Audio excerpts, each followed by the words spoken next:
Hey Phil, you remember what day of the week the winter solstice was in 2011? No, Nate. No one remembers that. What? Hey, Philip, do you remember what day Peter St. Nicholas was a poster child for a muscle contest? No, Nate. No one remembers that. What? So, Grace, that's all we have for you this weekend. Hey, Felipe, do you remember all the middle names that you gave to each of your sons? No, Nate.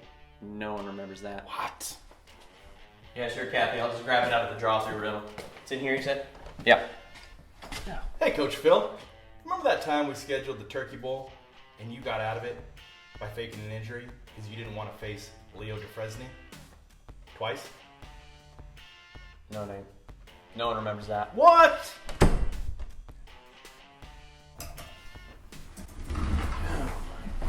Hey, Philly.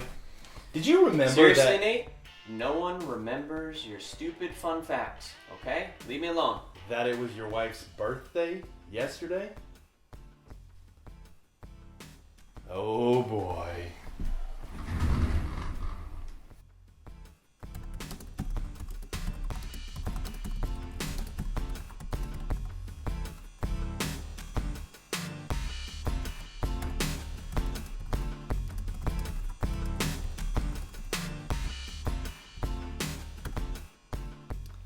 Well, Phil, I guess there are certain things that are more important to remember. It would seem that way. Sorry, dear. But as we head into Easter week, it is a time for us to intentionally be remembering what Jesus Christ has done for us.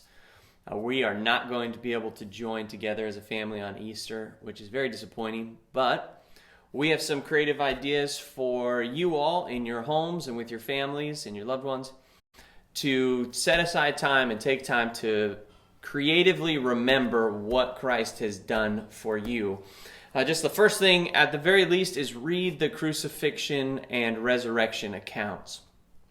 We'll have a sermon available on Sunday that'll take us through some of that, but read it with your family and think through it. Capture the pictures in your imagination. So at the very least, start with that this week. Yeah, the second thing you could do as a family or even as a couple is to have a Passover Seder dinner. Now, you can make this as complex or as simple as you want, but it's a time to look back and to remember and to reflect on the things that God has done for us on our behalf. And we will include in the links just a quick little guide that our sister in the Lord, Eileen C., has put on for us.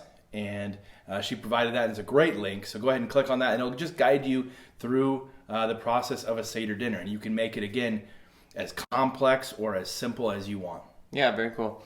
Another thing, just kind of a fun thing for you to do, particularly those with children, and this will also be in the link in the description, but we have a little Easter crossword puzzle for you as a family. Some of the questions are a little more difficult. You can also Google Easter crossword puzzles, and if you have younger children, that's just another fun way to remind us what Christ has done for us.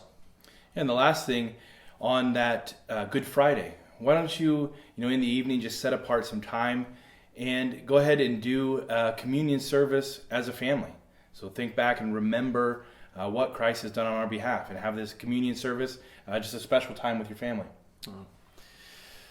Well, like we said, we're disappointed to not be able to join as a family with you all this Sunday, but we do hope that you take time to make it intentional, that this week in particular and this season we'd be remembering what Christ has done for us. And when we remember that, it honors Him, it glorifies Him, and it brings worship to Him, even if we aren't able to do it together. So that's all from Nate and Phil. Keep living in love.